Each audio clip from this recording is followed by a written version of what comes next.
Welcome to the Learning Blueprint, Crafting Behavioral Change in L&D. This is the go-to podcast for leaders who are passionate about driving impactful learning and development initiatives within their organizations. Each episode, we will dive into the strategies, tools, and insights that can help you sculpt the future of workplace learning. In this episode, we're going to talk about the ineffective learning approach of time-based learning. So, this is part of the outcome-based series, so you know our answer is go to outcome-based. But what we see often is that people have a time-based learning approach. So many things, certifications, compliance, schools, you see the time-based learning as a metric for success and a driver for learning experiences. So what do I mean by time-based learning? It's pretty simple. It is if you are thinking about any learning decision and you're talking about the amount of time a learner needs to participate in that, you're doing time-based learning. And I challenge you, if you are doing that, ask yourself the question, why?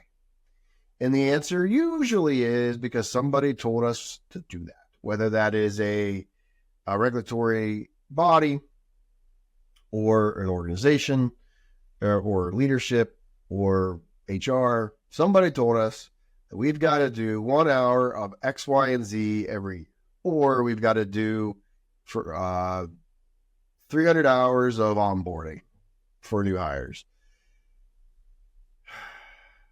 This is the most annoying thing that we get. Now, I'm a realist, even though I'm also an idealist. So I know that I know the drivers behind time-based. We have certain budgets. We can only get people into a room for so long.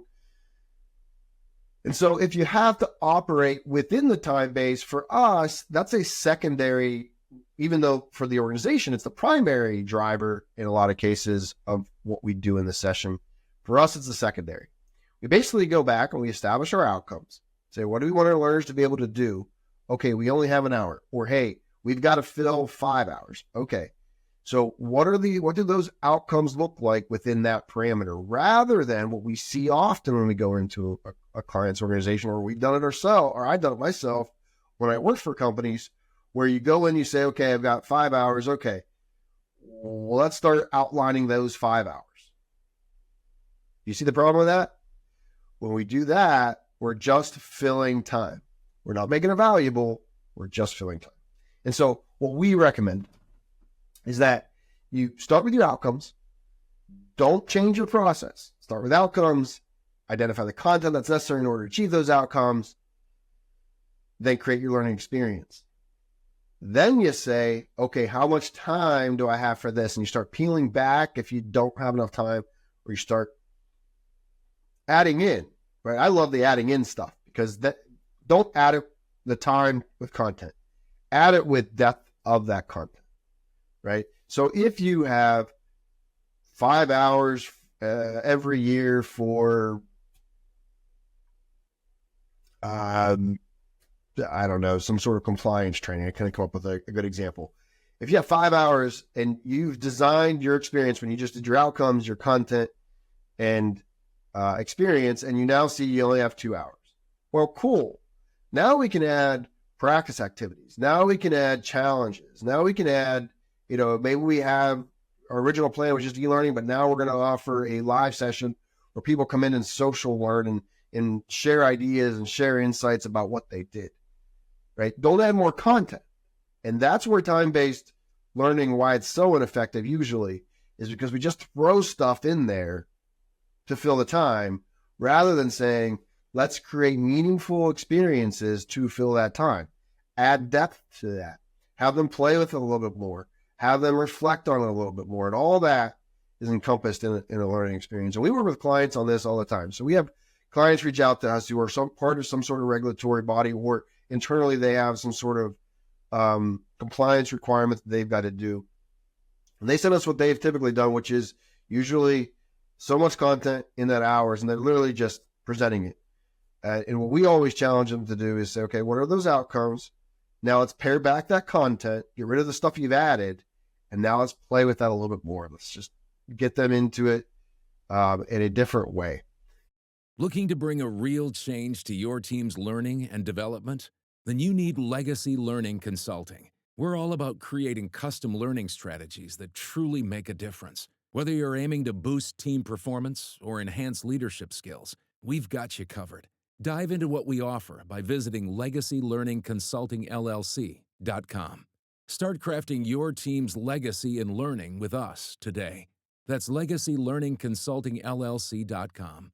We can't wait to work with you. Schedule a time to discuss with Jason in the episode description below.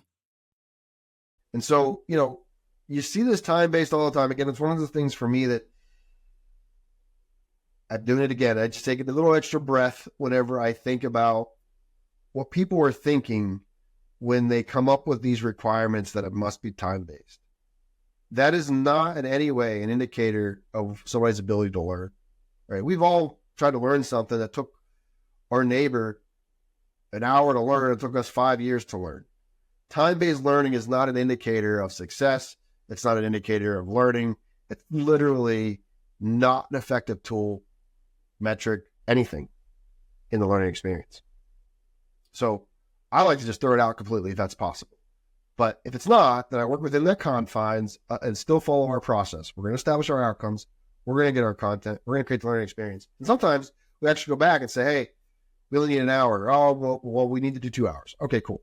Well, sometimes it's the opposite, where we just go in and we say, hey, we've written this and you asked for 2 hours, but we think it should be 3, where we can really make this more meaningful. And people are typically willing to give us that extra time, but not less time. So please, if you are doing time-based learning, please stop that as a driver for creating a learning experience. Of course, your confines may be there. Don't use that as a driver to create learning experiences. Thank you for tuning in to the Learning Blueprint, Crafting Behavioral Change in L&D. Don't forget to subscribe to our podcast on your favorite platform and follow us on your preferred social media channels to continue the conversation and stay up to date on the latest trends, strategies, and success stories in L&D. Join us next time as we further explore the world of learning and development. Until then, keep forging pathways to meaningful behavioral change in your workplace. And don't hesitate to reach out via social media with your thoughts, questions, or topics you'd like to see us cover. Here's to shaping the future of your organization, one behavior at a time.